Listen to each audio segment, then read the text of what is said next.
Shakti is the full power, the like full power, and the bhakti is coming into the heart and kind of surrendering. I guess Shakti is moving outwards and bhakti is moving inwards, in a nutshell. Yeah. So yeah, I mean, it's just interesting, isn't it? Your yoga practice is never going to stay the same. You're going to be years in one way and then it's going to change. And the only thing you can do is surrender and be, okay, wow, here we are. Right. Let's hold the space for this now.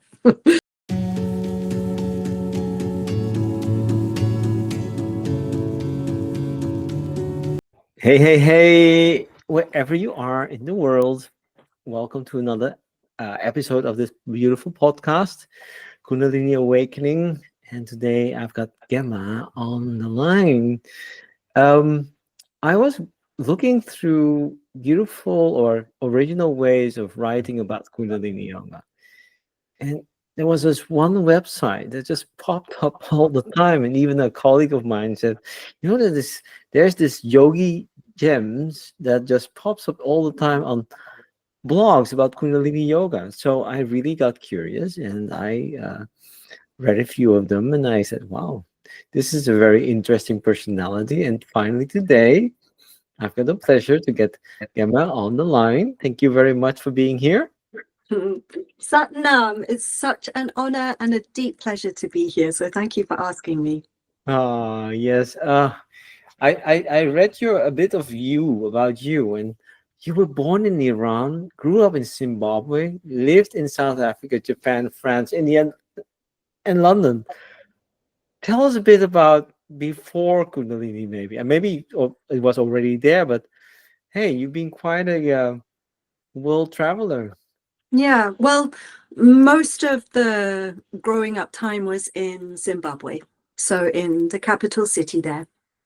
And it was quite a conservative place to grow up, but I was not very conservative. So in those ways, it was a little bit challenging.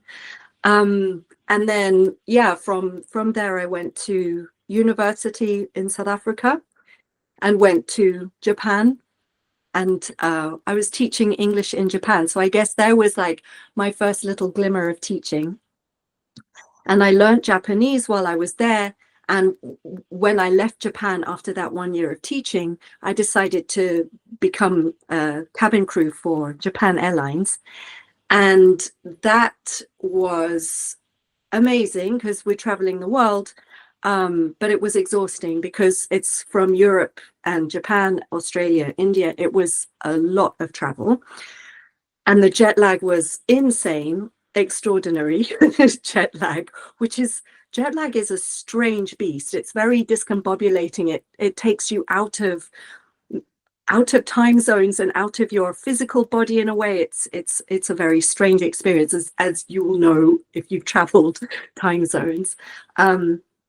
But there was a fellow cabin crew in JAL who was talking about yoga as a really great way of helping with the sleep and the jet lag and, you know, all of that. So I went to my first yoga class pretty soon after she said that. And in the first yoga class, I thought, wow, I want to teach this. This was a hatha class. But I knew it then.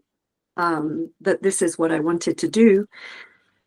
And it went from there. And I guess, you know, I went to India after cabin crew for probably about 3 or 4 years and spent some time in India. And that's when I really went into the philosophy and the depth of yoga.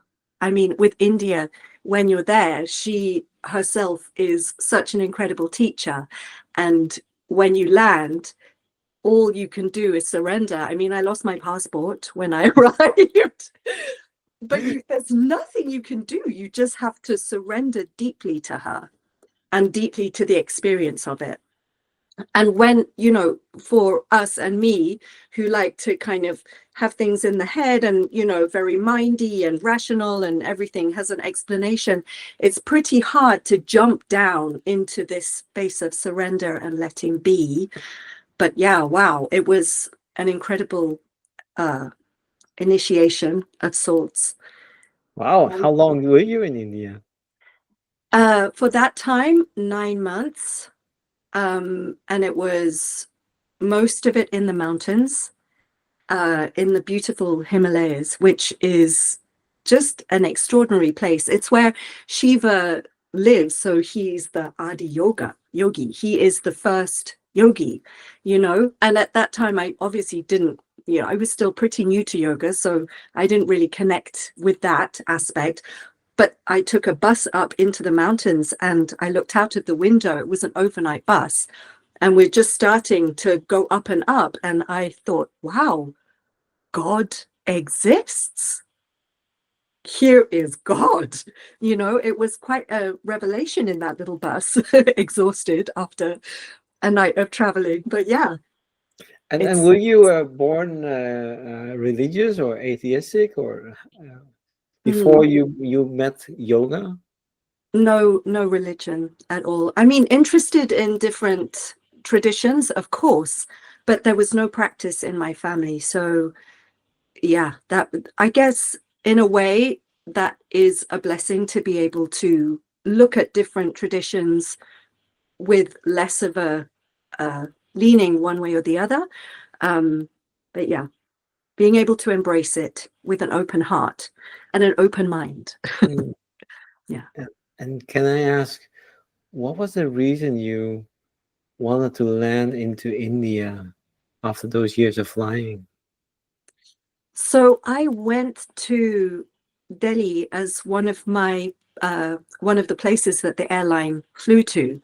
That was the first time I went to India. And wow, we landed and the smell of it was incredible, extraordinary. And we went onto the crew bus and we were going from the hotel to from the airport to the hotel with all of my crew members. And I was looking out of the window and I felt like crying because it felt like home. Now, I've grown up in Zimbabwe, which is, it has a kind of grittiness to it that I recognized around me in India. So at that time, that's what I thought I was resonating with. Like, oh, it's home because it reminds me of Zim. But now that I've been back to India a few times, there is something in my soul that really, like, I don't know, it just finds such a deep connection to that place beyond the gritty remembrance of Zimbabwe. Okay. Yeah. You probably felt a deep yogi inside of you that many, many, many, many lives before. Many lifetimes. I think maybe, yeah, maybe. Yeah. Maybe 9 months up in the Himalayas, Mm. flying around the world. What do you take away from that? Yeah, good question. Looking and looking and looking for home, or looking for somewhere that that I can rest and find home, and learning in quite a roundabout way that the home is here. I'm still learning that lesson. I'm still learning to find my safety and my stillness here in the heart. But I think that that's the biggest lesson. Yeah, it's here. All you need is here. We look out there, like we can find a home there, or we can find our safety out there, or somebody to be with, or whatever it is. But keep coming back here. That's the biggest lesson of it all. Yeah. The true belonging is within ourselves, right? That part of us that is part of infinity. Hey, Isn't that right? Hey, this is all that we need. It's just our human mind kind of takes us off on little dramas and adventures out there. But if we can remember somewhere to just come back here and anchor back here, then we've got ourselves at home. We've got ourselves everything that we need, apart from obviously food, which we do need to go out there for. oh, I hear from our teachings there was the son of Yogi Guru Nanak. What was his name again? Siri Chand. Yeah. He was a pranic yogi. He lived on prana. He was an interesting guy, hey, Baba Yeah, Siri and it Chand. seems he lived more than 100 years. Even some say around 200 years on prana. Yes. Well, Yeah. we might live a long, long time being a yogi. Yeah. So, hey, Not quite there yet, though. no, no, no. I also love the food. God bless all the different cultures and their food. Yes. Okay, so you realize home is within me, Mhm. and you go back to London. Was that well? Actually, not back to London. You didn't live there yet, right? No, no. Oh. So I visited in my youth, and I mean, this city has some crazy and amazing energy to it. It's London is a special place, and it's not always been an easy relationship with it, but I think I've made peace with it, and I've been here for coming up to 30 years. So yeah, it's definitely home to me now. I'm not saying it's my forever home. Here is the forever home, but I do enjoy it here. It's an interesting place. I And another, heard you say you studied even in London. yes, at SOAS, School of Oriental and African Studies. So we did the MA in yoga and meditations, the traditions of yoga and meditation. So that was interesting. I was the only Kundalini yogi on that course. Yeah. It was mainly coming from a hatha background, but it was so interesting to dive deep into the history of it, the philosophy of it, the many variegations of it. So you did yoga, you did educational yoga within India, right? Yeah. Yeah. And you did both Hatha and Kundalini, or where did you do Kundalini? I found Kundalini in London. Oh, you found Kundalini in London. Wow, beautiful. Yes, at a gym of all places. Same here, Oh, same here, same here, same here so at the gym. yeah, so Yeah. sweet and just wonderful. And yeah, I've been kind of exploring because London is like potpourri for everything. Anything you want, you'll find it. So there's so many different flavors of yoga here. And I was on a real journey with the yoga because I knew there was something in the yoga that was like strong. And I had been trying out different kinds of yoga, going on different journeys with them and exploring. And always I would find myself satisfied, but there was something that I wanted more of. And I would find in the Shavasana after, say, like an Ashtanga class or whatever, that, this, I'm here, but there's something that I need more. And then I went to that Kundalini yoga class at the gym.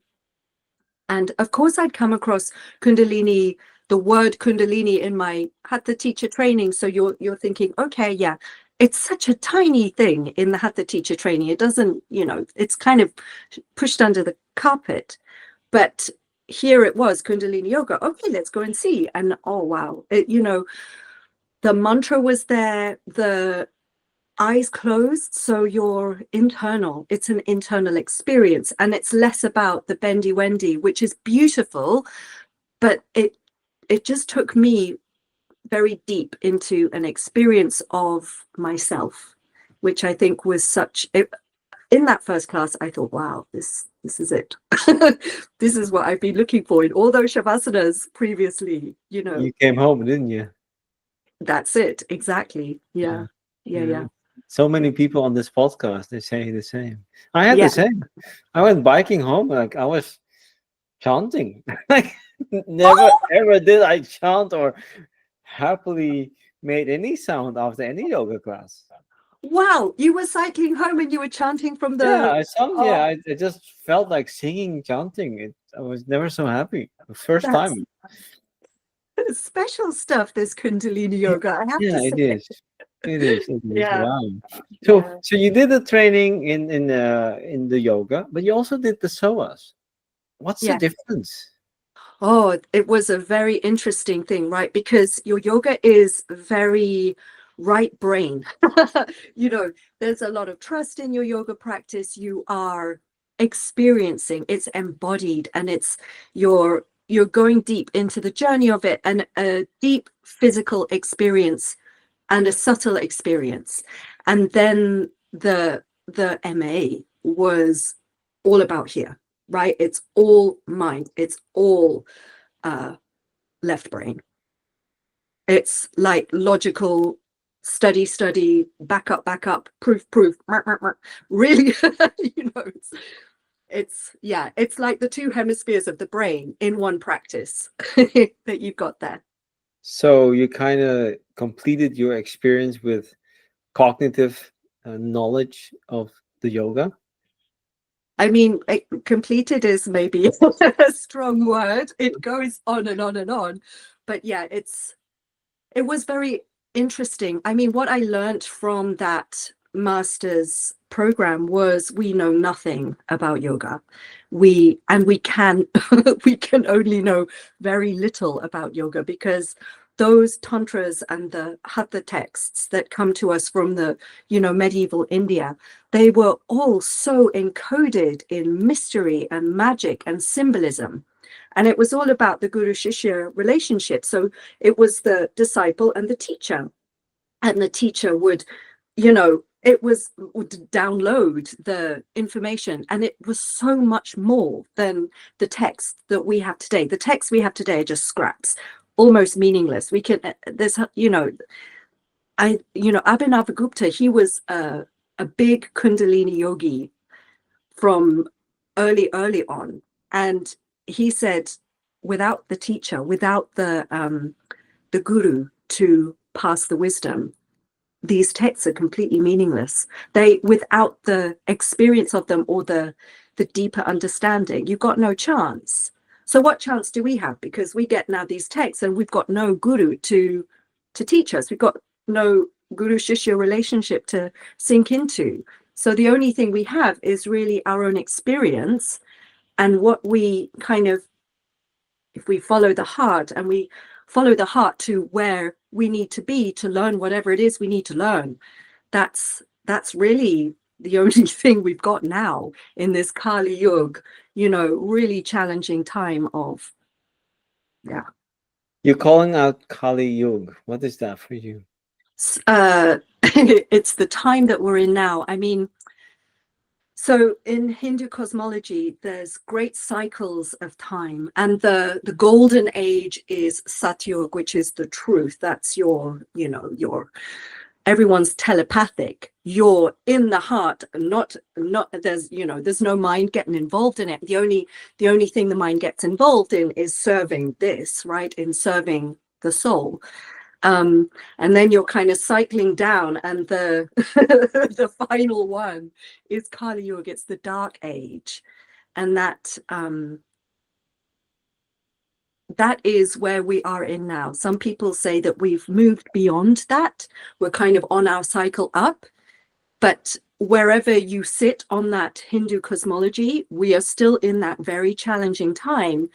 And what's interesting is, this is a time, because it's such a challenging time, many of us can become enlightened. In Satyug, it's easy peasy, right? It's just there. We're already enlightened. But in Kali Yuga, we have the opportunity to witness and to experience becoming enlightened, and to realizing the soul, and to realizing our Satnam, our truth, I once had this insight. The more you get into darkness, you can find your true light. If there's like light everywhere, what's your light? Let's say, if we are really, I mean, I believe it, but let's say for the critical people, we just imagine we are light beings, and you are in this world of light everywhere. What the heck is my light? But if you're in Kali Yuga, the time where truth is most far away, especially now with AI popping everywhere. Oh my gosh, this podcast might not even be real. But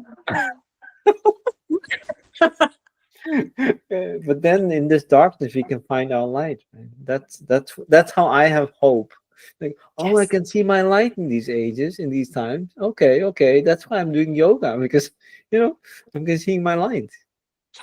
this is the time we get to experience it. You're so right, my love. Just the intense darkness means that the light is even more brilliant. Yeah, exactly. Cool. So you've and now how does your life look like now? What's your daily or weekly let's say daily schedule? What do you drink after yoga? So I have, and this has been a life changer for me. It's a very recent addition. I have a capful of apple cider vinegar. It is strong. It is such a wake-up call. But since I went into menopause, my digestive system really slowed down. And I find apple cider vinegar is like, it's so amazing for my digestion. So that's where I begin. You drink After it some pure? I don't think you pure little pure. cat. Honk. Yeah, Oh straight my back. gosh. Then rinse the mouth with water because you don't want that acid on the teeth, right? Exactly. No, I've got my recipe in the morning before I do the yoga. I mix this a tablespoon apple cider vinegar, a Mm, bit of turmeric, mm, a bit of pepper. good. I mix it with water, and then I put the hot water. So and then I sip it through a straw back behind the Yes, teeth. that's a good one. Yeah. Yeah, and I haven't gotten sick since I found this recipe because it's said it also kicks up the immune system with the turmeric and with the pepper. And Yes. really, but Medicine. yeah, no, it is medicine. It's super cheap medicine too. Okay, so you've done You your know. yoga, you got your apple cider vinegar. Wow, how brave are you to just make that shot? Wow. And And then what do you do? then I'll have black tea because you were asking what I'll drink. I'll have black tea or I'll have coffee or I'll have matcha, something. I'm not kind of a one trick pony with that. That's anything goes, but something hot. And then every day is different for me. So I'll be teaching, I'll be walking. I walk a lot with my husband. I chill with my cats. Yeah, that's what I do. So Oh, teaching is your main profession. yeah, I do a lot of teaching. I do some editing work as well. So there is a little bit of right brain in there, left brain, right brain, Editing of what? words. You know me, I'm a wordsmith. Yeah, I'm a writer and a wordsmith. So I like writing, I like playing with words. Ah. Yeah. And how long have you been teaching? Teaching for since 2010. Wow. 15th year already. 15th year already. Yeah, and you're also a teacher trainer, I see, level 2 Oh or no, I don't no? train teachers. No, I No. just did level 2. Ah, you Yeah, do the level 2. Yeah. yeah. And tell why what makes you choose to teach for 15 years? Oh, the joy that it brings. You know, Sandesh, you know it better than anyone, right? Yeah, it's pure joy. I feel so honored and it just feels like a total blessing and it's weird as well because even if you're sick, if you get like a cold, which you don't get because you got your special cocktail in the morning, but if you do get a cold, um, and you're feeling really rotten, even if you turn up to teach, you're fine. If you're in pain, if there's some pain in the body and you turn up to teach, you're fine. It's like something is there, just always making sure that you can show up and teach. So, whatever you've got going on in your little life, your personal life, when you're teaching, it's extraordinary that experience. Hey, you're being held by something that is, much greater than you, which is so, yeah, humbling, right? It's like, Yeah, okay, wow. it's great that you can be in position to share that to the world, isn't it? Yeah, yes, exactly. Yeah. And then we both know what it's like from your gym class and my gym class, that first Kundalini yoga experience and how special it was and how deeply it spoke to me and to you. And to know that there's somebody out there as well who is getting that experience if it's their first class. Yes, I must say I feel humbled and honored that can be a part of when, especially when somebody makes the journey into a teacher and become a teacher themselves. Oh my gosh, um, it's so special Yes, that you're so with them. special. You've been with this person for a year, 2 years, 5 years, doesn't matter, but they turn into this ambassador and wanting to share the practice themselves, right? Yeah, it's extraordinary. What a beautiful thing. Wow. So you're Yeah. so in love with the Kundalini. Tell me the challenges about it. Living a life of Kundalini. Let's be Yeah, honest. It's not just all easy, isn't it? You have to be committed in a way, or massive. not. Yeah, massively. I think it's been interesting, hey, because I'm quite a disciplined person, and that has served me very well in my practice. Um, I love kind of getting up and, number two features nicely. So I'm like all about the discipline and the kind of love a bit of really staying strong with something. And so that served me very well over many, many, many, many years. Um, and then, like, I think it was around when I started going into menopause. And then I started realizing that there needed to be some softness, right? I'd been very Shakti, Shakti, Shakti, right? Gallop this horse and every morning up there. Rah, rah, rah. And now I'm learning to be softer with it. And my sadhana's changed quite a lot. Hey, so I used to do this very strong practice of 40 day, 40 day, 40 day, 40 day. And now that has definitely softened. So 40 days, it's rare that I do a 40 day anymore. Um, I am doing a 40 day at the moment, but it's not like it's not a thing anymore for me. It's more like, oh, I really enjoy this. Okay, I'm just going to keep going and it doesn't matter.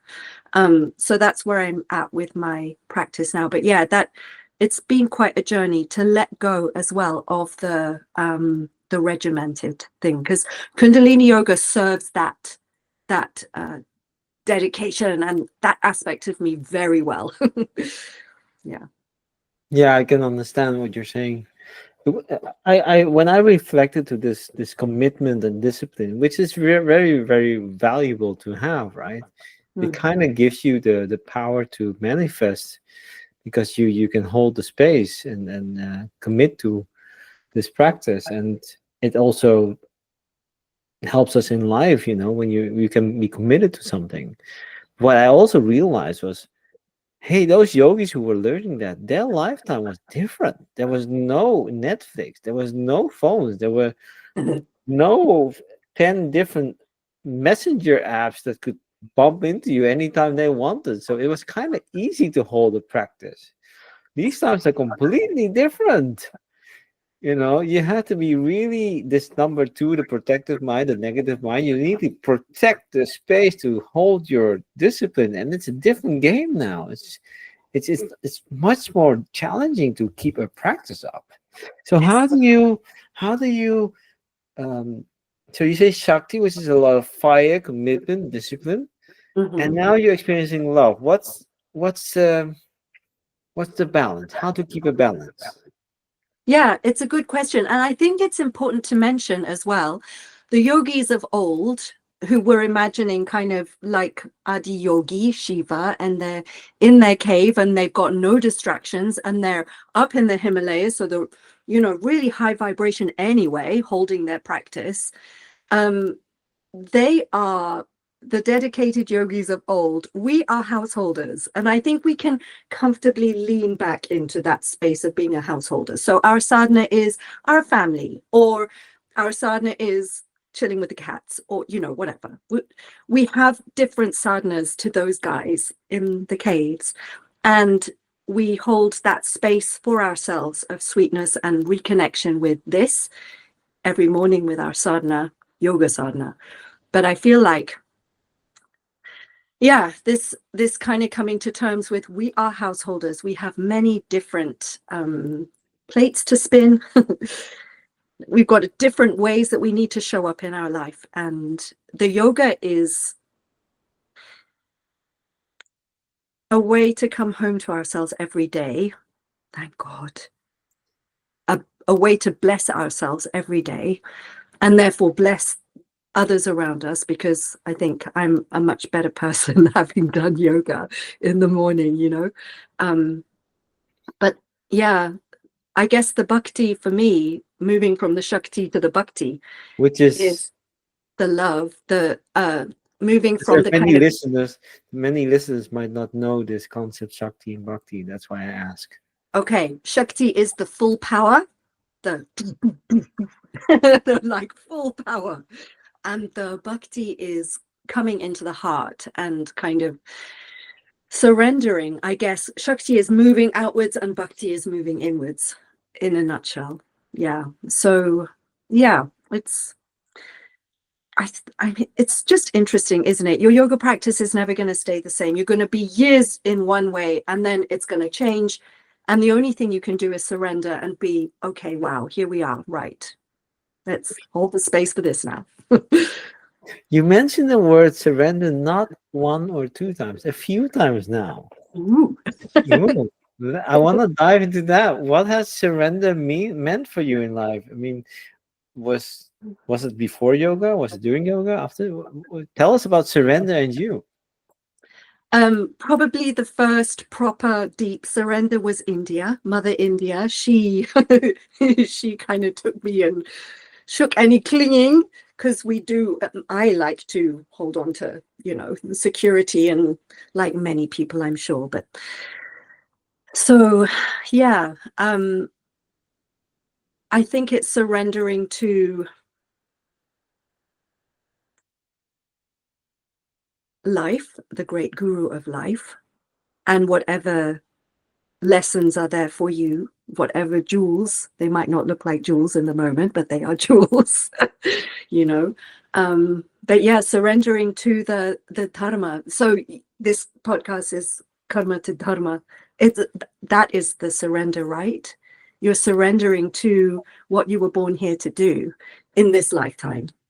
Yeah. Instead of what your mind or your karmic patterns that you've received from your ancestors might make you think you should do. You're right.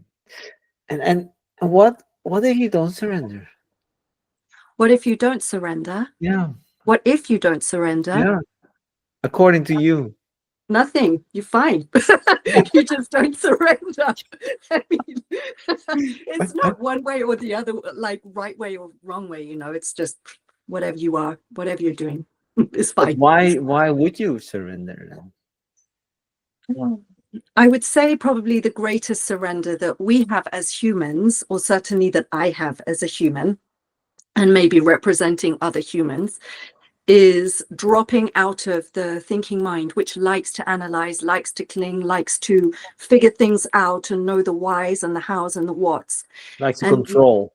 yes, exactly. The kind of to, okay, let's trust here. Let's move into this heart space, which is, it has its own intelligence here. It's a lot more trusting. It's a lot more feeling into things, rather than trying to figure things out and yeah, trying to get intellectually a grip on something that doesn't serve very well sometimes. And the best way to be is in the heart, in my experience, you know. And that is, I think, probably the most valuable surrender that I've made. Not that I'm there, because being a human, you know, the mind likes to get involved in all of this. But if we can drop out of that and come into this heart space, where we're going to find much softer emotions like love and compassion and sweetness and forgiveness and connection, you know, it's a much easier place to live. It's a much quieter kind of place to live than up here. Especially in these times, isn't it? You know what I'm saying?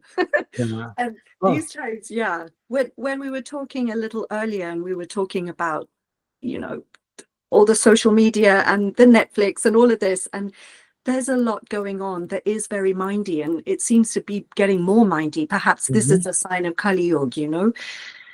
There's a lot of twists and turns in that monkey mind that do not serve us very well. Yeah. There's no twists and turns in here. Mm. Yeah. Yeah. My teacher and colleague Guru Gyan always uh, describes it also as the concept of, in the mind there's duality, the left and the right brain. We are being used by playing into duality, because then divide and then you shall conquer, right? But if we all can come into the heart space where there's actually unity, and when there's unity there's no concept of conquering.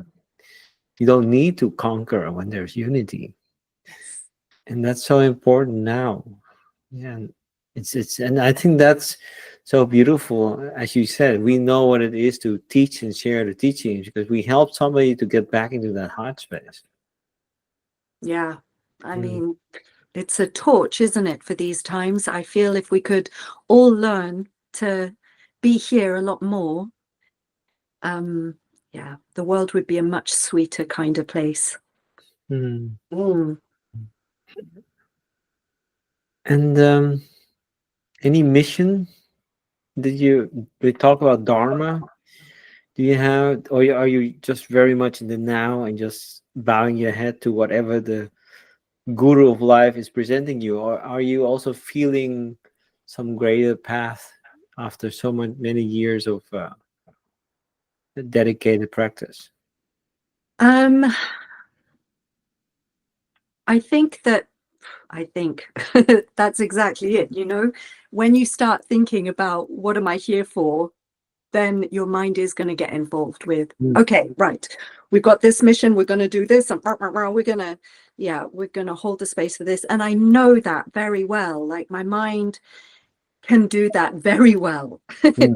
But Mm. it's, I yeah, yeah. We just show up, right? We just show up. And that's the best we can do. I think if you just set your intention to show up to your practice first and foremost, that's going to help a lot. Mm. And then show up for whatever it is that you've got to do, you know, show up for your kids or your cats or your husband or your Mm. wife, your life partner, whatever. Yeah. Yeah. Show up for you in this lovely Yeah. interview, just as you showed up for me. Yeah. Show up. You're right. Yeah. Life invites us, and we show up. We trust the process. And That's such a pearl of wisdom. and tell me, Gemma, what does that bring us if we show up to ourselves first? What does If we that bring? show up to ourselves first, I think it brings enormous satisfaction. Yeah. It's that I wonder if you can call it almost like a dopamine hit. It's a lovely synergy that happens when you show up for yourself without the I'm not going to do that, or I'm not feeling up for that, or you know, even if you're feeling sick and you still show up to teach and you're actually taken care of anyway. It's that doesn't apply in every situation. Of course, there are other things that might happen which we we take when they come. Mm. But yeah, showing up for myself brings enormous satisfaction and fulfillment.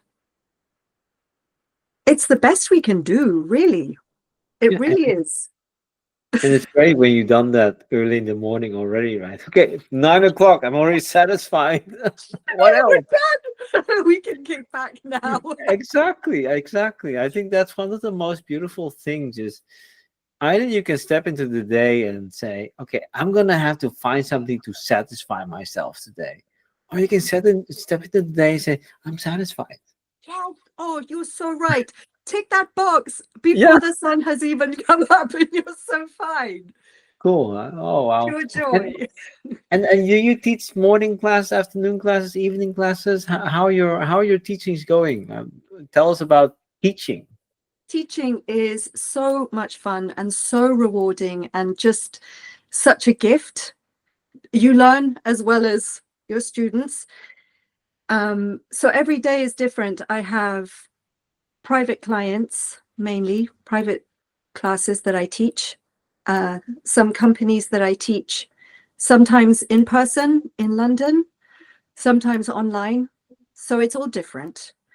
And I teach, yeah, I mean, that's how it rolls. I think every teacher has got their different thing going on. Hey, And what's your what are you using most? What not let me ask. Is there a kind of a special thing that you like to teach? Is there a mantra or pranayama, or is there a certain kriya that you love? oh, Share it. my favorite careers to teach. You know, I am still in Shaktipad after many, many, many, many, many, many years of being in Shaktipad. I'm quite happy to stay here forever because it's fun. Um, I think this brings a lot of creativity to teaching, for me at least. And I like to bring that creativity in. And yeah, of course, mantra is one of my favorite things as well. I play my harmonium. I play different mantras What's your as favorite? well. My favorite mantra, Huh? the first one that comes into my mind is the Mahamrityunjaya mantra, which is not actually a Kundalini yoga mantra, but it's an incredible mantra that teaches us how to die. And I feel that Kundalini yoga, if it does anything, it teaches us how to die. And by that I mean it teaches us to stay in such deep presence that when that moment comes, and we never know when it's going to come, when that moment comes, poof, we're there, we're fine. And we don't have to come back if we don't want to. Yeah, isn't that one of the teachings of the Japji Sahib? It's repeated a few times. It's like those who, if when you really listen, death will not come to you, and when you really correspond and trust and to what you hear, death will not have power over you. And I believe it's very right what you say. It's when we're really there, if that moment comes, and I practice on it. When I go to bed, I practice on it. If it happens, Sunye. listen, experience the moment. Yeah, wow. So Kundalini yoga helps us to be present and to be there at that very last moment of this life, according Which to is you. the most important moment. Not to discount all of this, because this is all incredible, Yeah. right? But yeah, that's a pretty important moment that we don't Why often would you think. say that? And why would you say that wonderful or most important moment? What's your take for that? So we were talking a little bit about duality, the left and right hemispheres of the brain, and how as human beings we are conditioned to duality. There's nothing we can do about it. It's a surrender process. Okay, there's duality there, there's me and the other. We can do our best to move into unity, to move from the me to the we. And as we strive to perhaps make that journey in this lifetime, at that moment, that very important moment when we're deep in sunya, when we're listening and present, that is our opportunity to experience that non-duality, that movement beyond the left and right, the me and you, the they, me and the other, whatever it is. That's the truth. That's the Satnam. That's it. Yeah. Some of us, the lucky ones, get enlightened in this lifetime, and they might experience that, in living in real time. Yeah. But Have you experienced a Kundalini awakening? do you mean the sparks and fireworks kind of thing? When you really felt the Kundalini was rising and waking you up. I did. that sparks an energy thing in a Vipassana experience, Oh, wow. right? Yeah. It was an extraordinary experience, really. We had just moved from Anapana meditation, which is where you're just focusing on this little triangle. You're watching the breath here. And I'd gone into this Vipassana thinking, right, I'm going to, you know me, the super disciplined, I'm going to do it exactly right. So there I was 3 days on my upper lip watching the breath. And then day 4, okay, we're going to move into Vipassana now. And so Goenka Ji, who is the teacher, starts leading us from this little triangle of flesh where I've spent my last 3 days up to the crown of the head. And when we went there, I felt my hands like curling up. Now I've been still for these past 3 days and I felt my hands curling and I'm like, oh, this is a bit dodgy, but okay, stay with it. And then this intense fear that I'm going to die. And it was visceral, this fear. And when you're sitting there just with you, yourself, and the immense fear of death, it's tough. But I remembered, thank God, that all you need to do in moments like that is trust, that deep surrender that India had taught me. Trust, trust, trust. Okay, lean into the trust. It's okay. And if you die, Gemma, you're okay. And then, then this light just shot up and it was the most beautiful thing. It was an orgasm and there was some part of me thinking, I hope I'm not making too much noise. It's impossible because this shaft of light was, and I was up and all the molecules and atoms of my body disappeared and there was nothing except light. It was extraordinary. Then I came back and Goenka Ji was still leading us around the body for Vipassana, which is that awareness of the body. And all the pain that had gathered over the past 3 days of sitting had gone. And I felt like I was like levitating, you know? And I thought, oh, Vipassana, this is it. I went out of that meditation hall after that session and I was looking around me thinking, wow, guys, like, why isn't everyone doing this? This is an amazing form of meditation. But everyone just looked like knackered, as you would be after 2 hours of sitting there. And then we went back in, and that never happened again. And it's never happened to me since. But interestingly, after I went back in, no pain ever came again. And the rest of that time was relatively easy to just sit there in deep stillness and meditation and reverence. I came back down to earth, Sandesh. Nothing was different. Kundalini awakened in a bells and whistles kind of way. But when I came back, I had the memory of that. and I still had all the same dramas that I had to kind of wrestle with and rah, rah, rah. So yeah, it's bells and whistles and it's a beautiful experience, but it's not it. It's not the goal, right? It's not the goal. Maybe a station in between somewhere, right? They call it bhavana, which is like a kind of level, but the many, many, many, many, many levels. You can So get don't even lighter bother and lighter counting. and lighter and lighter and lighter, right? Yeah, just keep showing up and see what happens. And your husband, I think I read in maybe it's is he also doing Kundalini yoga? So he is trained as a Hatha yogi, Okay. and he teaches Hatha yoga, but he practices with me Kundalini yoga. Sometimes when he doesn't feel like doing Ganpati Kriya or something with me, he'll go upstairs and he'll do like a little Hatha thing. But in general, we're here together doing our Kundalini yoga practice every day. Ah, how lovely! How nice. It's My really wife nice. does hatha and I do Kundalini, and So there's we are like mirror image yeah, then. yeah. It's Cool. kind of nice. Sometimes there's duality, but in the process of finding understanding of each other, that's where you find unity, right? Yeah. So what does your practice look like? How do you navigate it? Yeah, that's a kind of the process of understanding the because she understands it from a different paradigm maybe, and I find it nice to listen and learn and reflect, like, oh, you see it that way, I do, okay. Cool. Yeah, and I don't think there's one truth. I mean, there's different ways to tell it. So Yeah. it's nice that you have a partner that also practices yoga. Yes. Hmm. Yeah. Both of us. That's a blessing, hey? Yeah, and so this is your life journey. You keep on teaching, or will you?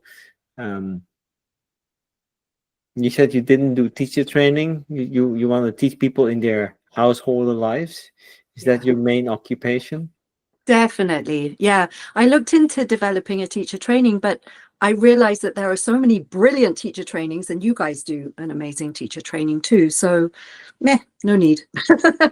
Yeah, There are plenty out there in the world. yeah. Be there Yeah. for the teacher the householders. Yeah, Yeah. Teach by example, yeah. which It's so is great. it's an important thing. Mm. Yeah. And what would you say to all those people who are holding these houses and being challenged by this duality? What would you tell them? Do yoga. uh, How to start? If you're so busy, you work all the time, then the kids and everything, there's no time. How to create time? hmm. Maybe work it into your everyday life. So even if that means chanting a mantra on the way to work with the kids or on the way to school with the kids, find ways to bring it into your life. Even if it's 3 minutes of pranayam in the toilet at work. Might not smell the greatest, but we're in Kali Yuga. It's a challenge, but Yeah. we find our way, and just give yourself 3 minutes every day. Little window of connection to this. Mm. Yeah. Yeah, do it every day. 3 minutes is a very good start. I totally, Isn't it? yeah. There's some really cool basic practices. Within 3 minutes, you feel great. It's great.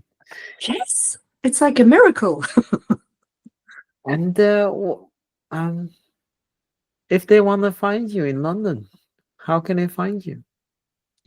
Go to the website yogigems.com. Yeah. Well, if you're in London, I know a lot of you are, try her out and yogigems.com. Yes. You find Gemma. Mm. Is there anything else you'd like to share with our worldwide public that is finding their way towards this podcast, that you would like to share with them, or say anything to inspire them on their path? Just aren't we blessed to be in this together? There's this beautiful weaving that you're creating here with this podcast of people listening in across time and space. And we live in an extraordinary time that facilitates that kind of multi-dimensional connectivity. It's incredible. We're so lucky. Let's lean into it with each other and stay present with it, and stay in the heart is the best thing we can do, really. It's the kindest thing we can do for ourselves and for everybody else. Yeah, reminds me of understand through compassion, or you will misunderstand the times. Right? Yeah. Yeah, Isn't that's, that such a lovely reminder? Thank you, love. yeah. Mm. Thank you so much for this enthusiastic, energized story. I loved. I mean, we could have much more, but 1 hour it makes it listenable for all the other listeners. But thank you for inspiring us with your life journey into yoga and surrender, and Thank thank you you. for being there for all those people, all those householders. They need that guidance, and thank you so much for sharing your story. Satnam. Thank you, Sandesh. And thank you for holding this space so brightly with your sun beaming out from behind you. Pure radiance. Yes, I do it with a lot of passion, because I know many yogis like you. Everybody is doing their best to contribute and hold up their practice. And it's a way to find peace, and it's a way, and that's all we can share. That's it. Yeah. Wherever you are in the world, thank you for listening, and we will speak to you the next time. Okay, Satnam. Satnam. Stopping